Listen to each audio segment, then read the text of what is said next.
అందరికీ నమస్కారం అండి. మరొక ముఖ్య విషయం నేను చెప్పాలనుకుంటున్నాను. అదేంటంటే పూర్వం పెద్దలు అమావాస్య అయిన తర్వాత రేపు నూకాలమ్మ గుడి సంబరాలు ఉన్నాయి. అమావాస్య అయిన తర్వాత మనకు ఉగాది వేడుకలు వస్తాయి. పూర్వం నా చిన్నతనంలో ఉగాది అంటే ప్రతి గ్రామంలో చేసేవారు. ఇప్పుడు రాను రాను అటువంటి పండగలన్నీ కరువైపోతున్నాయి.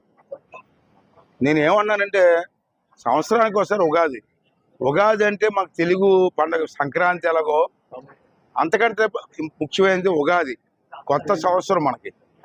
ఆ రోజే మనకి పొలం దున్నుకోవడం, ముహూర్తాలు, ఏరువాక సాధారణ పాట ఎన్నో వస్తాయి. దాన్ని మనం మర్చిపోయాం. మనం మర్చిపోవడం గురించి పిల్లలకు తెలియదు. పిల్లలు చిన్నపిల్లలు అడిగిన ఉగాది అంటే చెప్పలేరు. దానికి కారణం ఏంటంటే మనమే చేయట్లేదు. పెద్దలు చేస్తే పిల్లలకి అలవాటు అవుతుంది.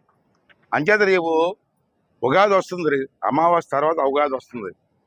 నేను మీ ఛానల్ ద్వారా రాష్ట్రంలో నేను స్పీకర్గా మాట్లాడుతున్నప్పుడు రాష్ట్రంలో ప్రజలందరినీ కోరేది ఏంటంటే మనకు సుమారు 14,000 పంచాయతీలు ఉన్నాయి సుమారుగా రాష్ట్రంలో.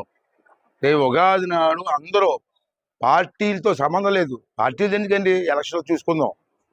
పుట్టప్పుడు పార్టీలు వద్దు. ఉగాది నాడు మాత్రం అన్ని పార్టీల వారు కలిపి ఊళ్ళో టీచర్లు ఉంటారు, బ్రాహ్మిన్స్ ఉంటారు, పంతులు ఉంటారు, వేద పండితులు ఉంటారు. వాళ్ళందరూ ఆ రోజుని గుళ్ళో పంచాంగం పెట్టి ఒక అరగంట ఉగాది పూజ చేసి అందరికీ ఉగాది పచ్చడిస్తే ఆ సంవత్సరం అంతా శుభం ఉంటుంది. కానీ చాలా ఊర్లో ఉగాది చేయట్లే. అది మళ్ళీ తెలుగు వాళ్ళం కాబట్టి ఉగాది మనకు చాలా ఇంపార్టెంట్ పండుగ కాబట్టి ప్రతి రాష్ట్రం అంతా చేయాలని కోరుకుంటాను యాజ్ ఎ స్పీకర్గా. అలాగే నర్సీపట్నం నియోజకవర్గంలో మనకు ఉన్నటువంటి అన్ని గ్రామాల్లో 101 పంచాయతీల్లో కూడా ఉగాది నాడు రామ్కోళ్ళు చేస్తారో ఎక్కడ చేస్తారో తెలియదు. మీ ఊర్లో ఉగాది సంబరాలు జరగాల, ఉగాది పూజ జరగాల, మీ గ్రామానికి శుభం కలగాలని చెప్పి నా కోరిక.